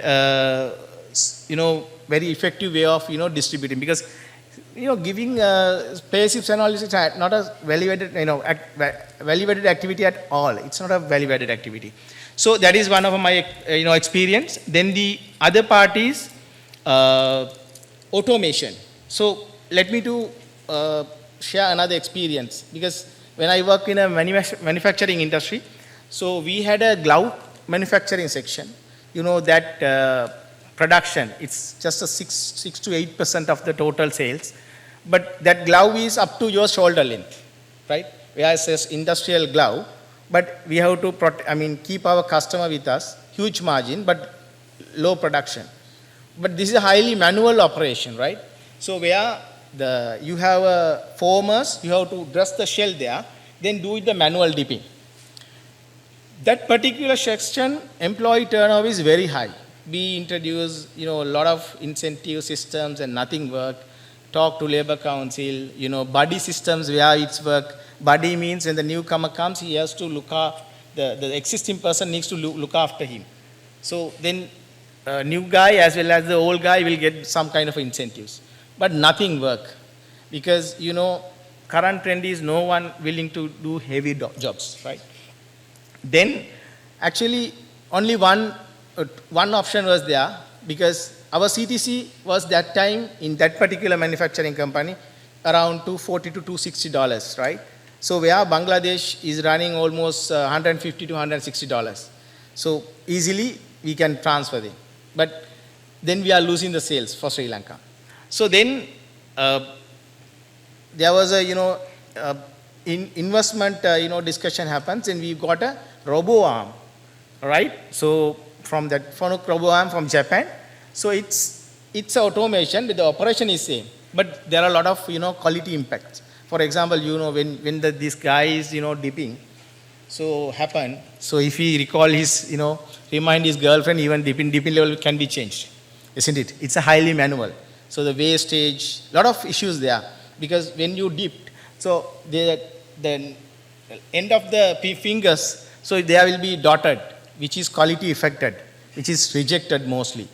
But we got a robo arms, where robo arms can dip and he can move it, remove this dot, and where it's a quality product. So it's a very simple process, but it's add value to our operation. Then I'll go to the other part, augmented intelligence. So it's basically, especially I see now, previously also one speaker share the customer analytics, especially banking industries, other marketeers, they do that. But finally they identify, then they will sometimes SMS, sometimes they will call. That is, it is the combination of human and technology. Then the other part is autonomous, where we are talking about, right? Now all these chat GPT and all this what we are talking about, machine can, rectify, suppose another machine breakdowns, so another machine can act, identify that sensors, okay, this machine is breakdown, then the other machine can rectify it without human intervention. So that is the level that we have gone. And I would say it's very important, looking at these technologies. But unfortunately, in Sri Lankan context, it's not, that far that we are going. So when it's come to these challenges, industry revolutions happen, people talk about the personalization of product, digitalization of products, the compliance requirements are there. But apart from that, AI technology implementation itself, because recent reports that they identified, even some manufacturers want to go for a implementation of AI technology in their production flows, they are facing several issues. For example, the existing technologies are not matured. So very basic stuff. As I share my previous experience, a highly manual operation. It could have, even some chain dipping plants should be there, but it was highly manual. Workforce skill. This is one of the major stuff. So I'll talk about the rest of my presentation. And data not matured, because the data capturing points, the accuracy of the data, security, all these, challenges still remain. And obviously, when I remember that we are trying to implement our ERP system, so the workers, obviously, they resist this. No one is accepting immediately. So my last presentation, last slides will show how to do it. Obviously, then I remember that our ERP system, failed because the reason that we are not that the production support or the ownership is not come to the, implement the system. There was a, 3 million backlog created. So, but that's what, my involvement happened as a finance person, but I was become a operational finance guy where I, to work to get rid of that backlog. So then this is the one ratio where you can see it's, ratio of human-machine ratio. So highest, as previous speakers said, so information and data processing, which is, most contributing AI, using AI technology. And the HR and administrative. Why it is happening so? It is mostly standard operations. As the previous speaker said, the accountants, even you don't think doctors will lose their job next 25 years. Why doctors? Because if you look at doctors also doing a standard operation, they will, see the scan and see the, rest of the specifications and decide, okay, this could be. So it's a standard operation end of the day. So these jobs are challenging, but I'm looking at it in a different way. Even US manufacturers facing most of the issue is lack of skilled laborers when they are going to implement the AI technology. These are some of statistics where, manufacturing industry, actually I rectified this, it should be 2018, 2025 on the topic. Well, it was rectified, but it's, anyway, it's a previous presentation. They forecasted, actually you can see 21 to 25, that revenue is almost more than double. So that is the expectation. Even projected expenses also, banking sector you can see, obviously banking service sector is doing brilliantly, as said by the previous speakers, where it's happening, happening all over the place. But there are a lot of constraints when it's come to manufacturing. Why it is that? Because manufacturing is organization to organization, so complexities are there. But these complexities can be removed with a skilled labor, with a proper understanding of the operations, where work in a positive manner of understanding it. Then these are the factors that we can look at when you are implementing AI technology. Business applications, talent and data, process and technology. So the next slides. So I just going through because I want to, so Q&A sessions will be, we'll answer any questions there. And then the key recommendation, this is online. Actually, I use for this particular presentation, World Manufacturing Organization, report, and the PwC report, and another US manufacturing website. So they have, especially this World Manufacturing report has come up with recommendations. Basically, they are looking at manufacturers' expectation and capabilities, whether they are using optimal, AI technology, which is suiting for them. Because if you just get the technology, which has happened to us when some organizations visit some other countries, and trying to, their technology straight away in this operation, which is not so, because there will be gaps. And remote support, because supply chain network, you can't work silos. You have to have integrated, interconnected systems. And the quality and privacy, because it's a challenging. So when it go to AI, so you need to have a lot of, security systems, data accuracy. So those are still challenging points when it comes to manufacturing. And again, what previous speakers also mentioned, why is AI technology people are not looking at it in a positive manner? Why? Because we are trying to keep AI in the center. No, you have to keep the human in the center. Because if human is there, then the what you call the resistance, the fear, job fear, whatever the stuff, we can, because human is central in this whole operation. So next, I'll just point 5, strategic element, let me to park it. So I'll talk that point at last. So educate, train, and because labor skill, where still the people are not working, their learnings are not towards technology, engineering, and the latest technology, that education is not emerged or the revolved up to that point where they can, people are having opportunities.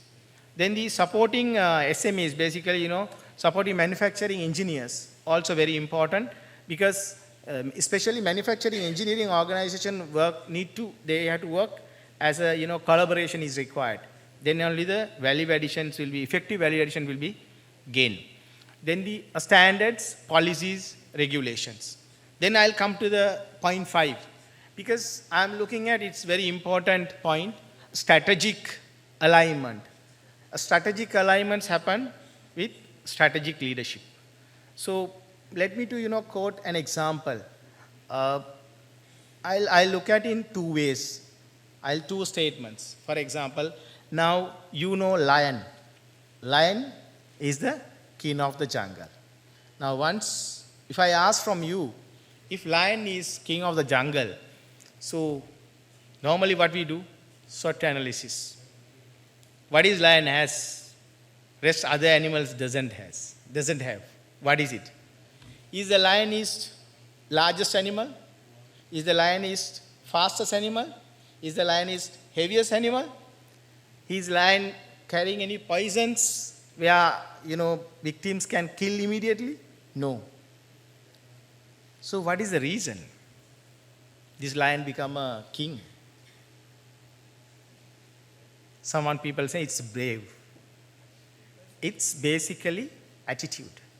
So the people like you, the attitude is most important. So if we have, positive attitude, looking the things, in a positive manner, so as a nation, as a country, we will be in a different level.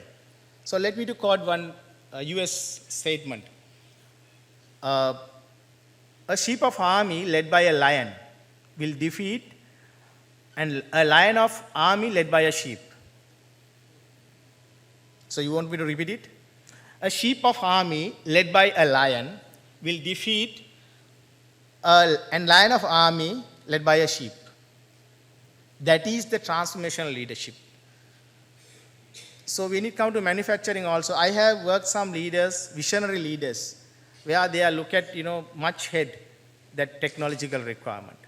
So unfortunately, I don't know whether I should mention this. Some leaders carries programs, like our politicians.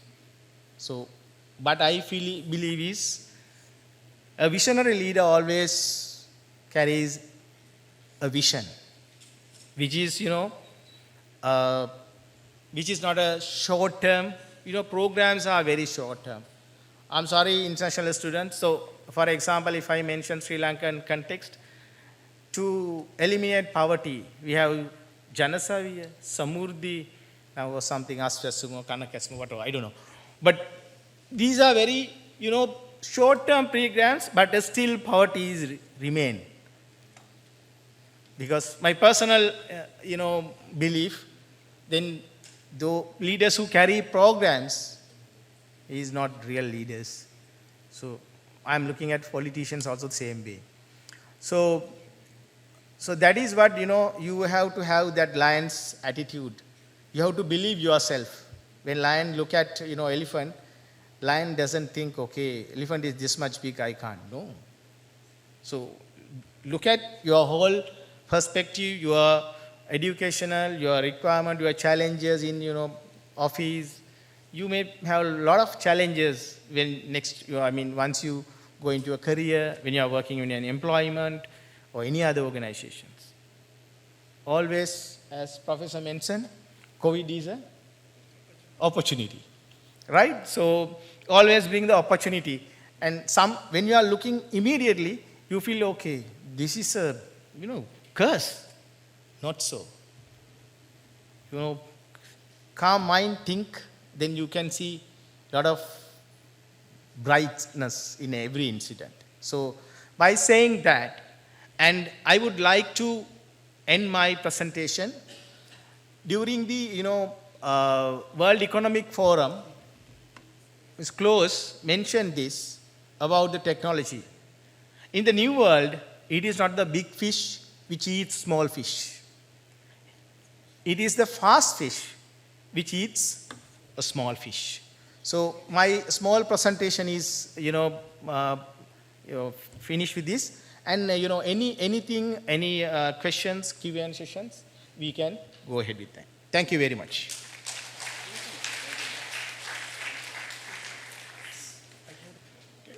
Thank you, Mr. Chanahevage, for your detailed presentation. With that, we can conclude the speakers round, and we will begin the Q&A session. So, ladies and gentlemen, we have come to the end of the first technical session, where we have delved into the exciting world of technology adoption in various sectors. We hope you found this session informative and inspiring, with valuable insights that can be applied in your respective fields. Now, the question and answer sessions of the first technical session is to be commenced, and it will be moderated by the session chairman, Mr. Asanga Vimalaratna, and by the co-chair, Mr. Kosala Disanayaka. At the outset, let me introduce our co-chair, Mr. Kosala Disanayaka. Mr. Kosala Disanayaka is a fellow chartered accountant as well as a fellow CMA. He is currently work as the acting CEO of CMA Sri Lanka.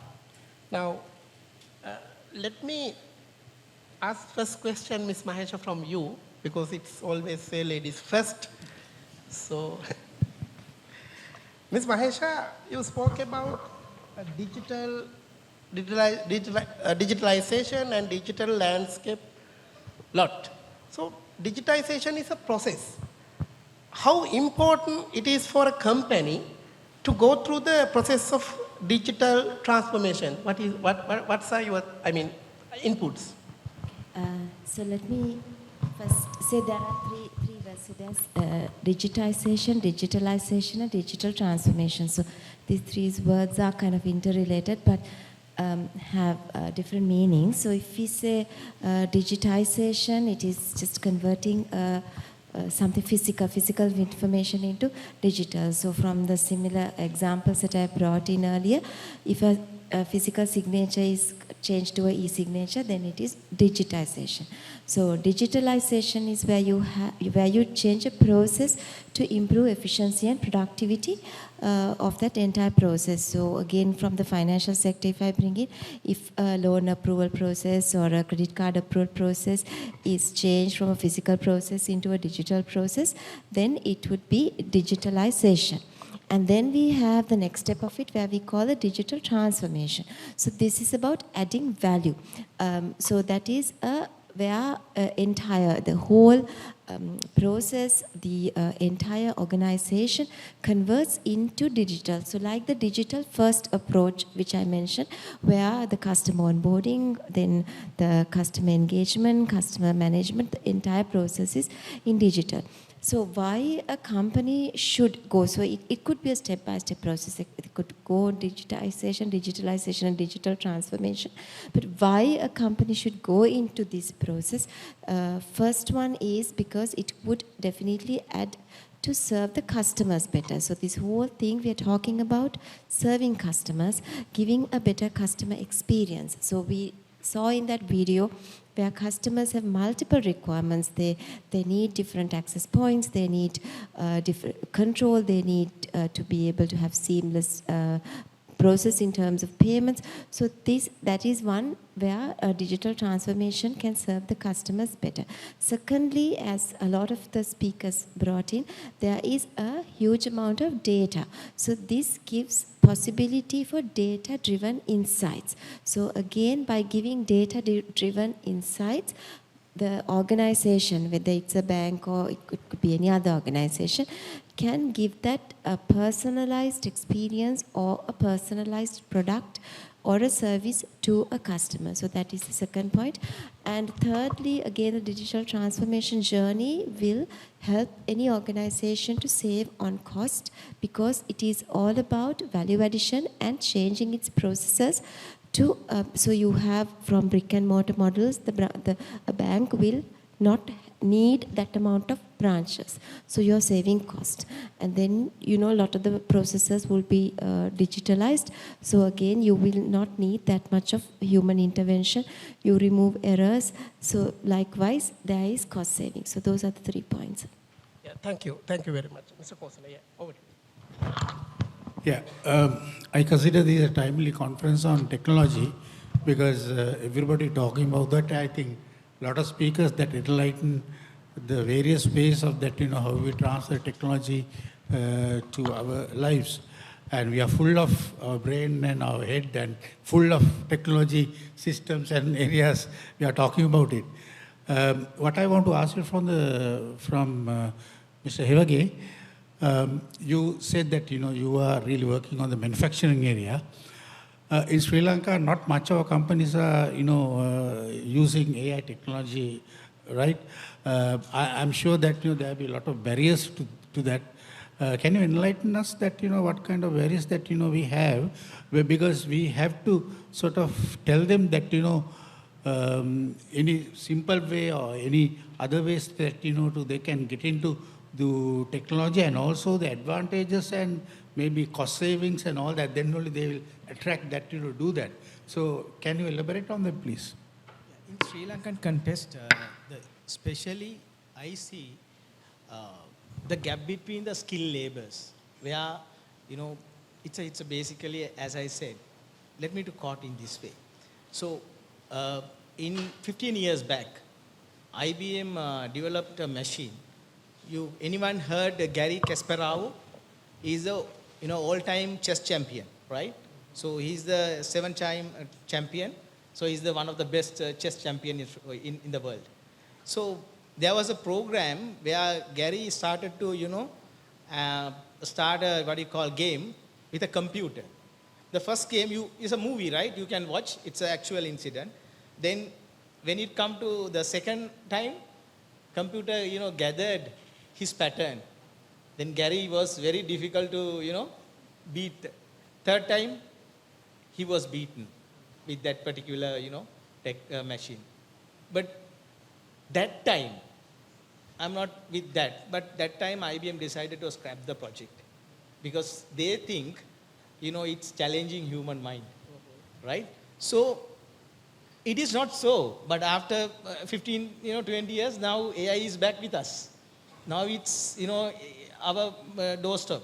But why I see from the education itself, whether we are giving right things to, I don't know how our education is changing, but still I think compared to Europe and US, professors can answer that about very well because academic background. I see we are far away, even like our laws and all. 10, 15 years back, right? So a lot of regulatory requirements also will be there. But my personal experience, other thing, when I work in the manufacturing, what I understood, RI also matter because we are looking at business aspects. It's a capital, investment where I work with one of our CEO. He is very visionary guy. We had a manufacturing plant which is 12 years old, right? And huge cost. Breakdown, not working, chain is breaking, all this stuff. And regular we monitor, it's same incident. But he come up with the project and involve me myself. He bring a project and it's a piecemeal project where 12 million is there, but initially 3 million like that, $3 million.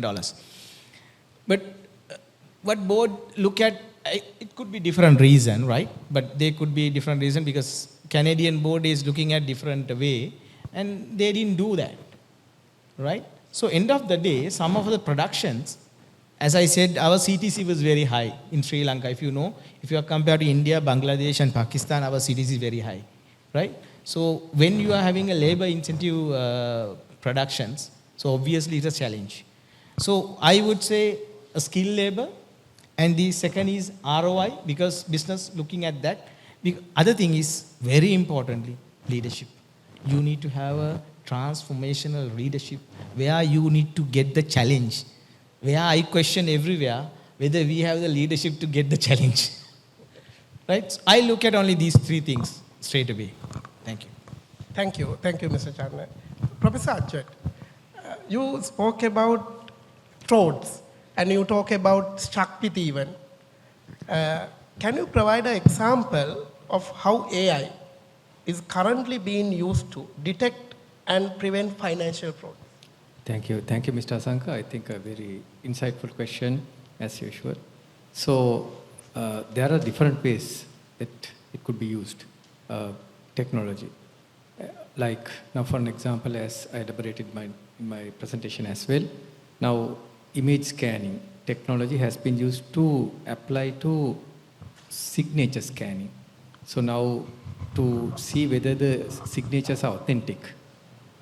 Sometimes it will take, if you are going to do it manually, it will take a lot of time. But using this image scanning technology, which is applied in the forensic accounting practices, it takes a very lesser time. And the accuracy is very high as well. So in that case, and then machine learning, as I elaborated in my example as well, machine learning, you are training the machines by providing data, you are training the algorithms where it's online real-time detection of frauds as well as some other kind of errors and things like that. So likewise, technology is being used and big data analytics to look at massive amount of data and identify where the data anomalies are there, possible frauds. So these technologies are now oriented towards these kind of forensic accounting practices where it assists again. It might not, it's indicative. It doesn't mean that there's an anomaly, it's a fraud. But it's an indicative, it's an assistive technology that we can use very effectively in forensic accounting practices. Thank you, Professor. Mr. Posala?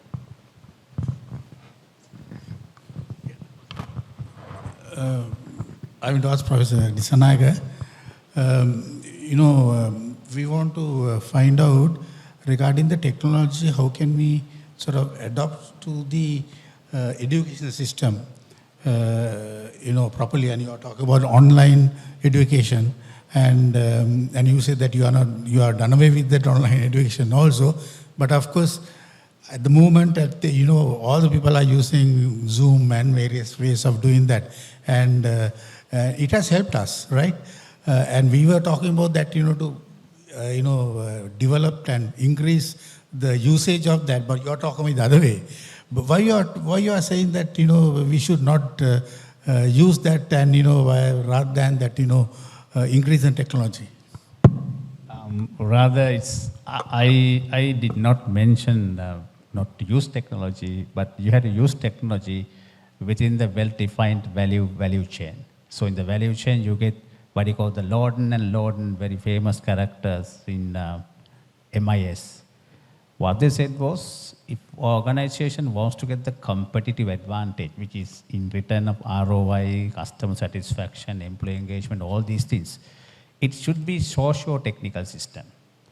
So my concern with the experience I have had with the university life, technology we have to use is a must. We can't get rid of technology. It should be in our education value chain.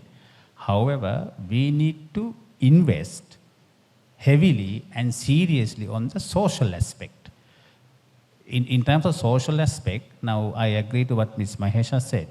Most important matter for any organization, including education, is the digital transformation. So we quickly invest on digitization and digitalization. But that of human factor involvement, adding to organization leadership as well, this mindset readiness and the culture of going with the technology, innovativeness and stress-free, what you call techno-stress, we should remove. But it's there, we should remove. For those things, we need to seriously invest. Training, development, attitude changing. Anytime, the change is very costly. But once the change is done, it's a habit. So we have to create that habit within our people. The people component is the first in digital transformation, not the machines. Without treating to that part, if you do that of all the techno-driven strategies, it won't go further. There's a time when someone leaves the company, technical process is completely down. No, it has to be a culture to organization via technology. So no matter who the person drives it. The problem is when organizations are driven only by systems, it has short-sighted life. It should be driven by system people together, including education, as you very correctly asked the right question. In education too, we are dealing with the human brains. Otherwise, you can find the people or animals stand with 3 legs. So that you need to create with the self-passion, love the technology, and allow technology to be a part of our human effort. And the last thing, especially in education, now we are adhering to something called notional learning and notional assessment, which is not in the classroom. Digital simulation is one of the good methods where within the technical platforms we can check their skill and the mindset, not the knowledge. Today knowledge is everywhere. Just Google it, knowledge is everywhere. We should not gauge people on knowledge. We should gauge the people on attitude and the behavior. These things we can inculcate within the digital environment. We are still learning. As an academia, I'm learning. Honestly, I'm speaking to you. How to do that in our classroom. We have gone for some extent, but still far to go. Thank you. Thank you, Professor. For the interest of time, we can take one question from the audience. Yes, please. Yes, you may.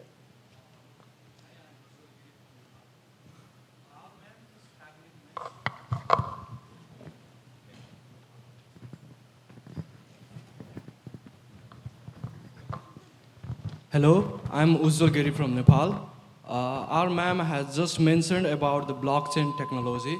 So can you please explain us about the adoption and situation of blockchain technology in Sri Lanka?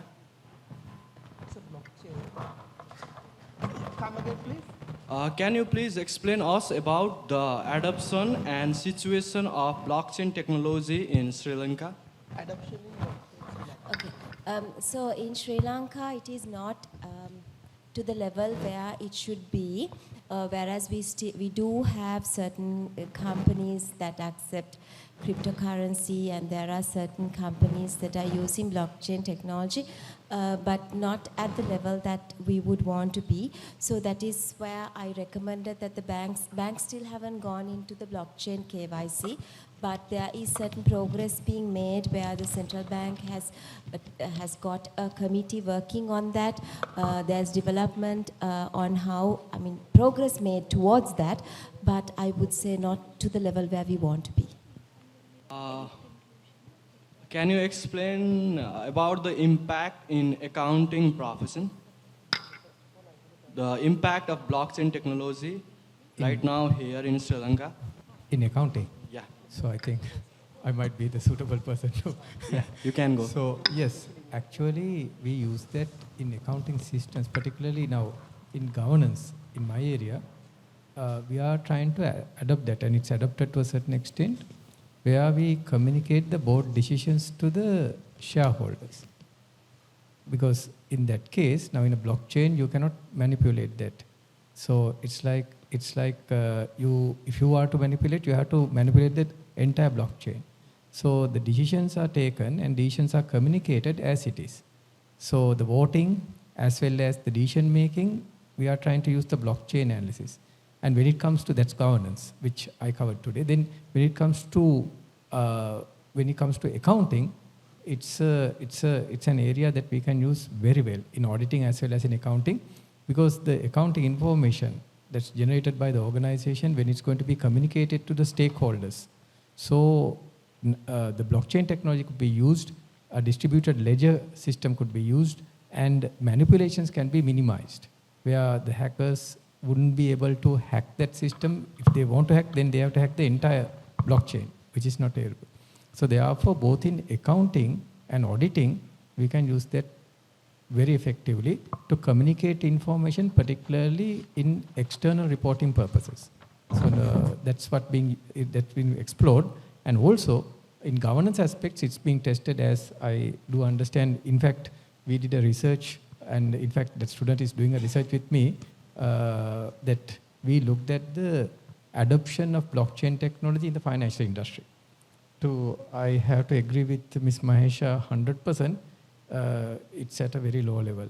Although sometimes back, the central bank took the initiative to introduce that, it's not yet practiced, and now we had to ask that from the professionals in the banking industry and the finance industry, and some people to tell you that they did not know what really blockchain is. They have heard the term, but they don't know what's that. So we had to elaborate that using a small video. So when we send the questionnaire online, we had to put a small video, what's blockchain, and educate them and ask them, okay, how applicable that is. So likewise, it's in a quite low stage. And in Sri Lanka, one point to add to Ms. Mahesha, it has a negative connotation as well because of this cryptocurrency. And there are several cases going on. So that now it has a negative connotation in that manner, cryptocurrency, and being used for money laundering kind of issues. So that's the status in a professional perspective as well as in an academic perspective. A very good question. Thank you very much. Thank you, sir. I have also one small question. You might have gone through a system audit, right? Yeah, so can there be automation in system audit due to AI? Of course. Again, it's audit, so let me take that question. Yeah. So in auditing, it can be. Of course, we have this continuous monitoring and auditing processes, particularly when it comes to internal controls. For external audit, not that. But for internal audit purposes, yes, it could be used very, very effectively and very easily, because we can use artificial intelligence as well as automation. So as I told you, particularly for the automation aspect, repetitive monitoring and repetitive kind of internal controls could be monitored, could be done, and the IS audits could be performed using this technology very easily, and it's being applied. So this yes. means it still requires human. Yes, indeed. The human factor, now this again I told you, for repetitive tasks of monitoring whether certain compliances are there, you could use the augmentation or artificial intelligence or even automation. But when it comes to certain areas, like where you have to decide, now for an example, external auditors, they provide an opinion. They provide an opinion by looking at a lot of facts, and they provide an opinion. So it cannot be replaced by a computer. The computer could do some audit procedures, that's correct, and give some insights whether it's in order or not. But finally, the opinion has to be given by a human being. So that cannot be replaced by a computer, and I don't think it would be. It's like an assistive role that the technology could be used, in my opinion. So we can call it semi-automated. Exactly. Exactly. Thank you. Okay. Thank you very much. With that note, we can conclude our first technical session. Yes, sir. To conclude the first technical session officially, I invite the co-chair of the first technical session, Kosala Disanayaka, to propose the vote of thanks.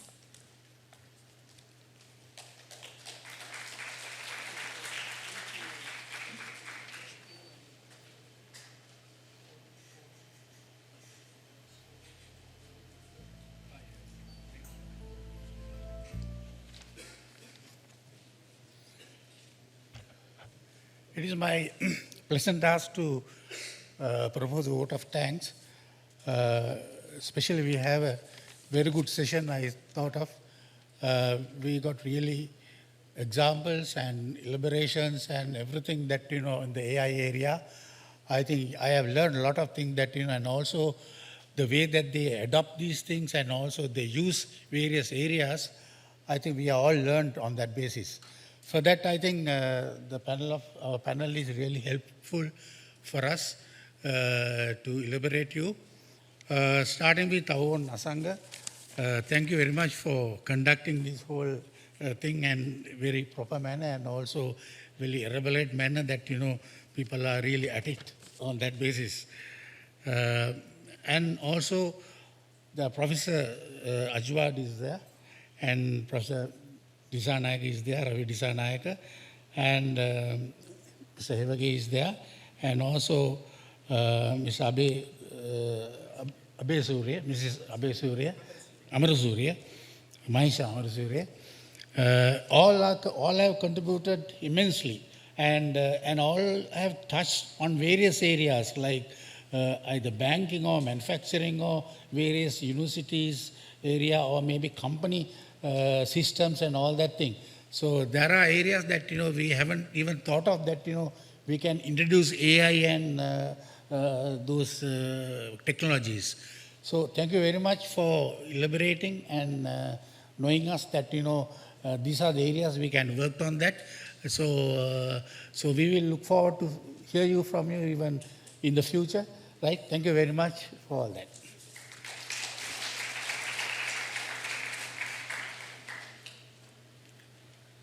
Thank you, sir. So it was indeed an insightful and engaging first technical session we just had on the adoption of technology in various sectors. Now we shall move to present the token of appreciation to our session chair, co-chair and the speakers of first technical session.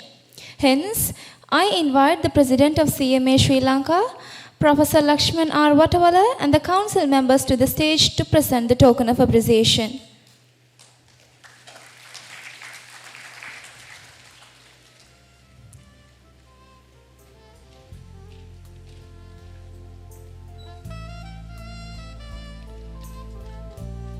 The first token of appreciation will be presented to the session chair, Mr. Asanga Vimalaratna.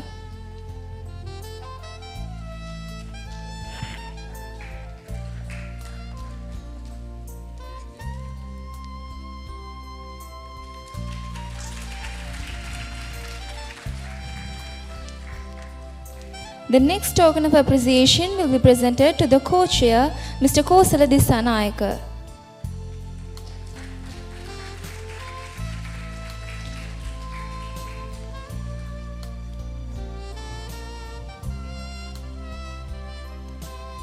The next token of appreciation will be presented to Ms. Mahisha Amarasuriya.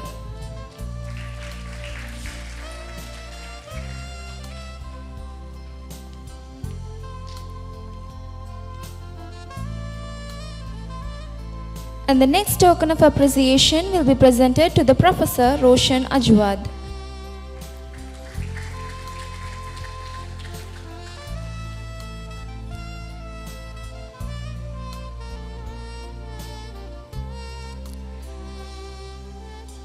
And the next token of appreciation will be presented to the Professor Ravi Disanayaka.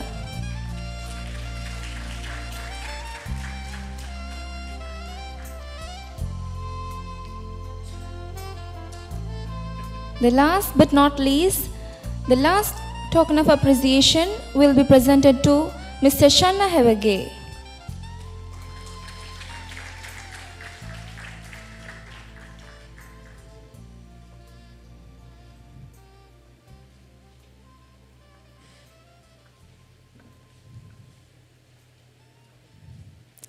Thank you.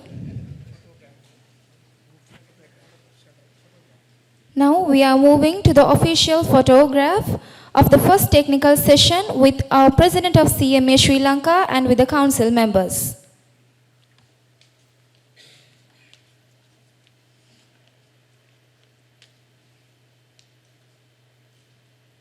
We would like to extend our heartfelt gratitude to the session chair, co-chair, and the special speakers of this technical session who shared their expertise and experiences in their respective sub-technical sessions. As we move forward, I invite you all to take a well-deserved break and enjoy the delicious prepared lunch. After the lunch break, we will reconvene for the second technical session. Participants are kindly requested to be present in the auditorium at 2:10.